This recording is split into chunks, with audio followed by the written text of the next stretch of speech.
কথা বলেন না কেন? দুনিয়া কারে থাকতে দিছে বেটা? সাদ্দাত কই? নমরুদ কই? ফেরাউন কই? কারুন কই? পৃথিবীর জালেমরা কই? সম্পদের লুভিরা কই? দুনিয়াদাররা কই? বলো মিয়া, বলো কই? কেউ টিকছে দুনিয়া? কেউ টিকছে? আমরা কিতাবে পড়ছি ভারতের দিল্লির এক বাদশা ছিল শের শাহ। শের শাহ 40 বছর একটানা যুদ্ধ করছে এই রাজত্বের জন্য, দিল্লির রাজত্বের জন্য। ওনার বয়স যখন 65, তখন উনি দিল্লির বাদশাহী পুরা পাইছে।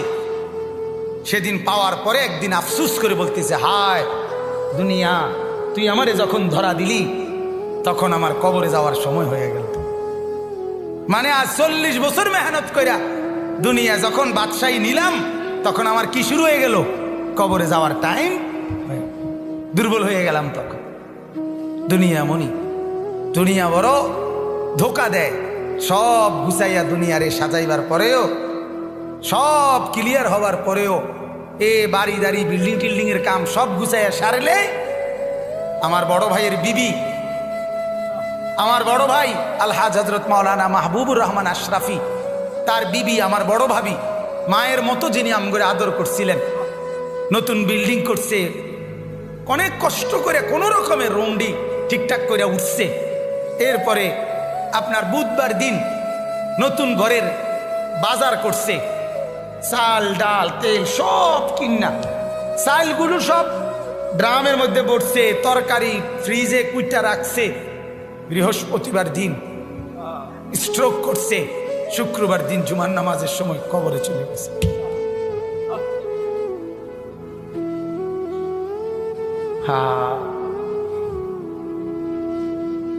আগামীর পৃথিবী, আগামীর সামনে দাজ্জাল বাজান, আগামীর সামনে দাজ্জাল। দাজ্জাল দেখা যায়, দাজ্জাল দেখা যায়, কিয়ামত দেখা যায়। ইকতারাবা লিন্নাসে হিসাবুহুম, আল্লাহ বলে হিসাবের সময় কাছায় গেছে বান্দা। ইকতারাবাতিস সাআ, আল্লাহ বলে কিয়ামত ঘনায় গেছে বান্দা। আরে যিনি বানানেওয়ালা তিনি বলতেছে, ও আমার বান্দা, আমি না বলছি এই নবী শেষ নবী, এই কিতাব শেষ কিতাব, এই দিন শেষ ধর্ম, আর দিতাম না রে। এরপরে তো আমার সংসার আমি গুছাই এলামু, তাহলে কিসের অপেক্ষা করছেন? আল্লাহ যখন বলবে এই জাহান্নামী, আর কোনো কথা বলতে পারবি না, সাথে সাথে জাহান্নামের আযাবে, জাহান্নামীর গলার আওয়াজ, কথার শব্দ বন্ধ হয়ে যাবে। এরপরে আর কোনো শব্দ জাহান্নামী উচ্চারণ করতে পারবে না। আরো জঘন্য কথা আছে, তাফসীরে মারিফুল কোরআন লিখছে, এরপরে জাহান্নামী কুত্তার মতো ঘেউ ঘেউ করবে, কুকুরের মতো শুধু ঘেউ ঘেউ। বিশ্বাস করেন, সেদিন কিয়ামতের দিন তোমাদের পুরা জিন্দেগির আমল ওজন হবে। এই কথাটা বান্দা আমি আবারও বলছি, এটা আল হক, এটা কিন্তু বাস্তবেই আসলেই সত্য কথা। এটা আসলেই কি সত্য। আমরা অনেক সময় বলি না হুজুররা, আসলে হুজুররা কয় যে আসলে যত কয় অত না, যত কয় অত না। এমন বুদ্ধিমান আছে না, কথা বলেন না। আরে বেটা, এই বর্তমান জীবনে দুনিয়ায় হুজুরের সব কথা ধরলে চলতে না। আরে ডাকায় তো, তাহলে তুই যদি চলতি নাই পারস, তাইলে তোর তো আল্লাহ তাআলা দুনিয়া ফাড়াইতো ওরা। সব দৈরে আল্লাহর কথা চলতে পারবি দেখেই তো আল্লাহ তোমার দুনিয়া ফাড়াইছে, ঠিক কিনা বলেন নাকি? আল্লাহ তো বলছে আমি বান্দার উপরে সাধ্যের অতিরিক্ত কিছুই চাপাইয়া দেই নাই, জুলুম আমি করতেই পারি না। আল্লাহ জুলুম করতে পারে? কথা বলেন না কেন? তো ইন্নাল্লাহ লা ইয়াযলিমু মিসকালা যাররা, আল্লাহ তাআলা এক যাররা পরিমাণও জুলুম করতে পারে না। তো তুমি এটা কি কইলা? তুমি এমনি কেমনে বললে? এই কারণে আল্লাহ তাআলা যেন এটা আবারও বলছে মায়া করে, আল্লাহ মহব্বত করে বলছে, বান্দা শোন, কথাটা ফালাই দিস না, কথাটারে উড়াইয়া দিও না। আরে রাহেন কি এর হিসাব কিতাব, এত কিছু ধরলে চলন যাইতো না। আহ, এত কিছু না ধইরা তুমি যেই চলাটা চলো রে, পুরা দৈর্যও তো মানুষ এই চলাটাই চলো। কথা বোঝেন নাই? আল্লাহকে পুরা বাদ দিয়া, নামাজ রোজা বাদ দিয়া যা কামাই করো, শেষ পর্যন্ত ভাত যে দূর খাও, যে বেড়া আল্লাহকে রাজি করে সেজদা করে ভাত খায়, ওই বেড়াও এর দূরে খায়, মানে পেট বরণ পর্যন্ত। কথা বোঝেন নাই আপনি? পেট বরণ পর্যন্ত খানা খায়। আর পেট ভরা এটা এমন একটা সুন্দর সিস্টেম আল্লাহ তাআলা বানাইছে, এটা ডাল দিয়ে খানা শুরু করলো, কিছুক্ষণের মধ্যে পেটে জানায়া দেয় আল্লাহ একদম না ভরে গেছে। গোস্ত দিয়ে খাইতে বইলো, বেটা কিছুক্ষণ পরেই জানায়া দেয় দোস্ত আর লাগবে না, হাত দিয়ে লাও। আবু তালেবকে কি পরিমাণ চেষ্টা করছে বলেন, শেষ মুহূর্ত পর্যন্ত চোখের পানি ফেলে বলছে চাচা, চাচা কালেমা পড়েন চাচা। 38 বছর, 12 বছর থেকে নবীজির বয়স যখন 50, তখন আবু তালেব ইন্তেকাল করছে। 12 বছর বয়সে আব্দুল মুত্তালিব নবীজির দাদা নবীজিকে আবু তালেবের হাতে তুলে দিয়েছে, বলছে আমার এই নাতি মুহাম্মদ, তার বাবা নাই, তোমার হাতে তুলে দিয়ে গেলাম, তুমি মৃত্যু পর্যন্ত তারে আশ্রয় দিও, পাহারা দিও, তার অভিভাবক হিসাবে থাইকো। বাপে মানে দাদা, নবীজির দাদা বলে গেছিল। সেই 12 বছর বয়স থেকে 38 বছর একটানা, মানে 50, নবীজির বয়স যখন 50, তখন আবু তালেব ইন্তেকাল করছে। 38টা বছর একটানা যে নবীজির পাশে ছিল, আল্লাহ নবী সাল্লাল্লাহু আলাইহি সাল্লামের কি পরিমাণ খেদমত করছে, এই লোক সেবা করছে, আশ্রয় দিছে, অভিভাবক হিসাবে পাহারাদারি দিছে, নজরদারি রাখছে। মক্কার কুরাইশরা চূড়ান্ত ভাবে রাসূলুল্লাহ সাল্লাল্লাহু আলাইহি সাল্লামকে চূড়ান্ত ভাবে কোনোদিন হত্যা করার সিদ্ধান্ত আবু তালেব থাকাকালীন নিতে পারে নাই। শুধু আবু তালেবের প্রভাব প্রতিপত্তির কারণে, আবু তালেব বড় নেতা ছিল এই কারণে, কিন্তু রাসূলুল্লাহ সাল্লাল্লাহু আলাইহি সাল্লাম সেই চাচার বিনিময়ে এই পরিমাণ চেষ্টা করছে যে চাচা আজ এতটা বছর আপনি আমার পাশে, আপনি কালেমাটা পড়েন চাচা। আবু তালেব বলছে না ভাতিজা, বংশের মুখে চুনকালি মাখতে পারুন না, বংশের কাছে বেইজ্জতি হব, সমাজের কাছে ঘৃণিত হয়ে যাব, আমার নেতৃত্ব থাকবে না, মৃত্যুর পরেও আমি স্মরণীয় নেতা হতে চাই, মৃত্যুর পরেও, অর্থাৎ কুরাইশের নেতাই থাকতে চাই। নাউজুবিল্লাহ। আল্লাহর নবী সাল্লাল্লাহু আলাইহি সাল্লাম তখন বলছে চাচা এক কাজ করেন, তাইলে কানে কানে বলেন, কানে কানে কালেমাটা কানে কানে শুনান, আমি কসম করছি আমি হায়াত থাকাকালীন জগতের কাউরে কোনোদিন বলবো না আপনি যে ঈমান আনছেন, শুধু হাসরের মাঠে আমার আল্লাহর সামনে সাক্ষী দেব আমার চাচা ঈমানদার ছিলেন। এতদূর সুযোগ দেন, এতদূর সুযোগ। আবু তালেব বলছে না ভাতিজা, জানাজানি হয়ে যাবে, গোপনে বললেও জানাজানি হয়ে যাবে, বলবো না।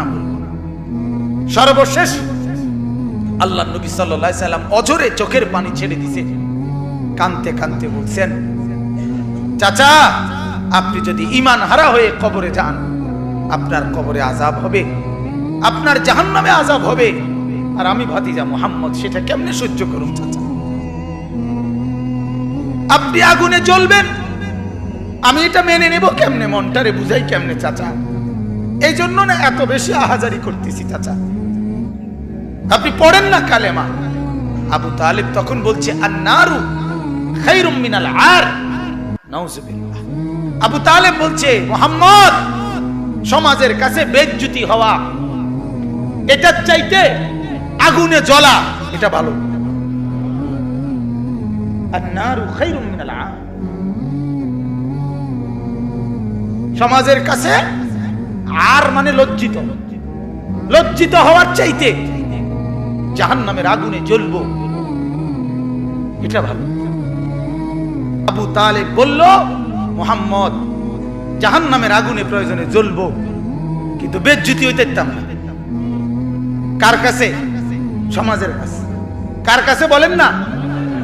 আল্লাহর নবী সাল্লাল্লাহু আলাইহি সাল্লাম হাদিসের মধ্যে আছে এরপরে আবু তালেব ইন্তেকাল করছে, মারা গেছে। মারা যাওয়ার পরেও নবী এবার বলতেছে চাচা এবার আমি আল্লাহর কাছে আপনার কাছে আপনার জন্য ইস্তেগফার করব, যতক্ষণ আমার আল্লাহ আমারে নিষেধ না করে ততক্ষণ আমি আপনার জন্য। এবার যেহেতু আর আপনারে বুঝাইতে পারলাম না, এবার আল্লাহকে বলি, আল্লাহকে বলতে থাকি। এবার আল্লাহ নবী চাচার জন্য মাফ চাইতে শুরু করছে। এ ঠিক তখন ওই নূহ আলাইহিস সালামের মতো আল্লাহ তাআলা আমাদের নবীকেও নিষেধ করছে, মা কানা লিন নাবিয়্যি ওয়াল্লাযীনা আমানু আন ইস্তাগফিরু লিল মুশরিকিন ওয়ালাউ কানু উলি কুরবা বা'দা ইয তাবায়্যানা লাহুম আন্নাহুম মিন আসহাবিল জাহিম। আল্লাহ বলেন, নবী আপনার জন্য উচিত হবে না, কোন ঈমানদারের জন্য উচিত হবে না, তার সবচেয়ে নিকটতম জন যদি কুফরি অবস্থায় মুশরিক অবস্থায় মৃত্যুবরণ করে, তার জন্য আমার কাছে মাফ চাওয়া এটা আপনি এবং আপনার ঈমানদার অনুসারী কারো জন্য জায়েজ নাই, অনুমতি নাই। এরপরে নবী থামে। আমার বলার উদ্দেশ্য হলো ফিকির, বুঝছেন? আমার কথা হলো যে দরদটা কি পরিমাণ ছিল, কথা বুঝছে? আল্লাহ থামানো পর্যন্ত উনি শুধু বলতেই থাকছে, বলতেই থাকছে। হাদিসের মধ্যে আছে, বাপ আল্লাহর নবী বলছে, যখনই জমিনে কোনো বান্দা নাফরমানি করে, তখন ওই জমিনের ওই বান্দার পায়ের নিচের মাটিটা, জমিনটা আল্লাহর কাছে আবেদন করে, আল্লাহ আল্লাহ আমার একটু সুযোগ দাও, আমি একটা শুধু গড় দেমু, আমার নিচের মাটিটা উপরে উঠামু, উপরের মাটি নিচে নামামু। শুধু ওই লোকটা যেরকম বিছনায় এপাশ ওপাশ করে, আমি আমার জমিনটাকে একটু এপাশ ওপাশ করবো, আমার নিচের মাটি তুলবো, উপরের মাটি নিচে নামাবো। আল্লাহ এরে নিয়া আমি শুধু একটা উল্টানি দিতে চাই, তুমি আমার অনুমতি দাও। রব্বুল আলামিন তখন বলে ওই জমিনকে, না তুই এমন করিস না, ও যে আমার বান্দা, পরে না আমি বানাইছি, আরে আমি বানাইছি। এই জমিন আমি কায়নাত আমার হুকুম দিয়ে বানাইছি, আর ওরে আমি হাত দিয়ে বানাইছি, আমার হাতে বানাইছি। আর নাক আমি লাগাইছি, আর চোখ আমি লাগিয়েছি, আর কান আমি লাগিয়েছি, আর হাত আমি লাগাইছি। আরে আমি সেই মাওলা, যে মাওলা কুন বললে ফায়াকুন, যে মাওলা ভ বললে হয়ে যায়। আরে বানাইতে এভাবে করি নাই, 9 মাস পরে আর মায়ের পেটে রাইখা আমি নিজের হাতে ড্রয়িং করছি, নিজের হাতে। একবার নাক লাগাইয়া 100 বার দেখছি, ঠিক মতো হয়েছিনি। একবার চোখ লাগাইয়া কুঠিবার দেখছি, ঠিক মতো হয়েছিনি। এইভাবে 9 মাস আমি তারে যত্ন করে সাজিয়ে, সুম্মা আনশানাহু খালকান আখার, আমি তার এক মানুষ বানিয়ে এরপরে মায়ের পেট থেকে আমি বের করেছি। যাকে আমি এত যত্ন করে বানাইছি রে, তারে এত অল্পতে কেমনে মেরে ফেলি? না তুই একটু ক্ষান্ত হ, দেখি না ও তওবা করে কিনা, ও ফিরে আসে কিনা, দেখি না। পাকিস্তানের হযরত মাওলানা সৈয়দ আব্দুল মজিদ নদীম সাহেব রহমতুল্লাহ আলাইহি বলতেন যে এক ভেগে যাওয়া সন্তান মাকে ত্যাগ করে, বাবাকে ত্যাগ করে যেই সন্তান চলে গেছিল, 4 বছর পরে 10 বছর পরে 10 বছর পরে সেই সন্তান যদি মার কাছে ফিরে আসে আর চোখের পানি ছেড়ে দিয়া বলে, মা মাফ করে দাও, আমি ভুল করে ফেলছি, সৈয়দ আব্দুল মজিদ নদীম সাহেব বলতেন যে ওই মা ওই সন্তানকে মাফ করতে যদ্দূর দেরি করবে, 90 বছরের ভেগে যাওয়া বান্দা আল্লাহর নাফরমানি করার পরেও 90 বছর পরে যদি একত্রে একদিন এক রাত গভীরে আল্লাহর কাছে চোখের পানি একবার ছেড়ে দেয়, আল্লাহ তাআলা ওই মার আগে রব্বুল আলামিন তাকে মাফ করে দিন। এমন যিনি, তার নাম আল্লাহ। যুবক তুই তোকে চিনলি না, হায় হায়। তামসাটাকে জিন্দেগি মনে করলাম। 1 প্লেট বিরিয়ানি দিবে, 1 প্লেট খিচুড়ি দিবে, 2টা জিলাপি দিবে, এর জন্য জিন্দেগিটাকে কামিয়াবি বানাইলা, এটা কি মনে করলা সফলতা? কিছুক্ষণ মোবাইল চালাইলা, কিছুক্ষণ মেয়ে দেখলা, ছবি দেখলা, নাটক দেখলা, নাচ দেখলা, আর কিছুক্ষণ ঘুমিয়ে রইলা, এটাকেই জিন্দেগি মনে করলা। আর আপনারা যারা ব্যবসায়ী কামাই রোজগারি করেন, আর আপনারা এই কিছুক্ষণের কামাই আর বউ বাচ্চার জন্য ভাত মাছ কিনা এই কদ্দুরকে জিন্দিগি মনে করলেন। আহা, এই সামান্য কদ্দুর ফিকির, এটা তো পিঁপড়ার ফিকির। পিঁপড়া পিঁপড়া। আমাদের বাংলাদেশের একজন শ্রেষ্ঠতম আলেম দ্বীন, গবেষক আলেম ডক্টর আফম খালিদ হোসেন, অনেক বড় মাপের আলেম এবং জ্ঞানী গবেষক। উনি বলছেন এক পিঁপড়া সামান্যটুকু খাবার খায়, হ্যাঁ, কিন্তু এরপরও সে জমা করে রাখে। এক হাতি 250 কেজি খাবার প্রতিদিন খায়, একদিন 90 লিটার পানি প্রতিদিন খায়। উনি বলছেন কিন্তু কোনোদিন হাতি সে পরবর্তী বেলার খাবার কান্দে করিয়া তার কাছে নিয়ে আসে না। সে এরপরে প্রতিদিন মাওলার উপরে তাওয়াক্কুল করে থাকে। রব্বুল আলামিন 250 কেজি খাবার প্রতিদিন তার কাছে পৌঁছায় দেয়। হযরত বলেন এক সাগরের তিমি এক লোকমায় যেই খাবার খায়, এক লোকমা 200 শক্ত সামর্থ্য জোয়ান যুবক গোস্ত ভাত খাইয়া একবারে যা খাবে, এই সাগরের তিমি এক লোকমায় তার চাইতে বেশি খাবার খায়। সাগরে কত লক্ষ তিমি, কি পরিমাণ খাবার মালিক সরবরাহ করতেছে। তাইলে তুমি কেন এত পেরেশান হইয়া গেলা? তুমি কেন পেরেশান হয়ে গেল? ছেলেটাকেও কামে লাগাই দিলা, মেয়েটাকেও কামে লাগাই দিলা, ফুতের বউরও কামে লাগাই দিলা, নিজেও কামে লাগাই দিলা। কেউ কাউরে জিজ্ঞাসা করো না, কিরে বাবা তোমার নামাজ পড়ো না কেন? স্বামী স্ত্রীকে বলে না, স্ত্রী স্বামীকে বলে না, বাবা মা সন্তানকে বলে না, সন্তানাদি বাবা মার ফিকির করে না, কারো কোনো ফিকির আখিরাতের নাই। এতগুলো মানুষ মিল্লাই ভাত এক লোকমা, ছি ছি ছি ছি। অথচ রব্বুল আলামিন যেটা বললেন যে আমি একমাত্র মুখাপেক্ষী, আমার কাছে সবকিছু মজুদ আছে।